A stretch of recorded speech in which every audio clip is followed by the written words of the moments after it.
හැමරින් drill එකක් normal drill එකකට වඩා වෙනස් වෙච්ච වැඩ කීපයක් මෙයාට කරන්න පුළුවන්.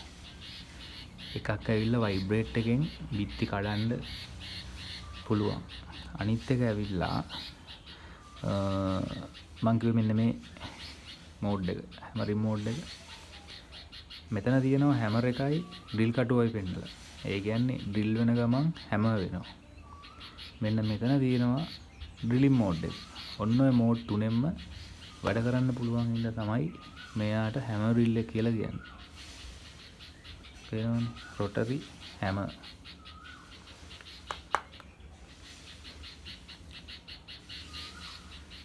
මේක ගැන ෆුල් වීඩියෝ එකකුත් මම ඔයගොල්ලන්ට දෙන්නම්. පාවිච්චි කරන විදිය ගැන. මගේ channel එකට sub එකක් දාලා නැජලා ඉන්න. මේ ඇවිල්ලා ලංකාවේ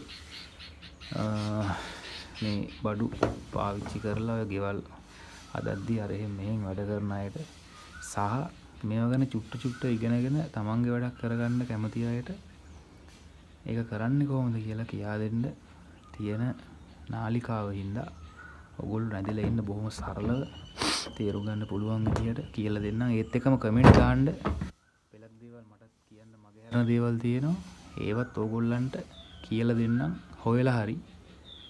ඒ හින්දා කමෙන්ට් එකක් දාලා ෂෙයා එකක් දාලා රැඳිලා ඉන්න කියලා මං ඉල්ලනවා.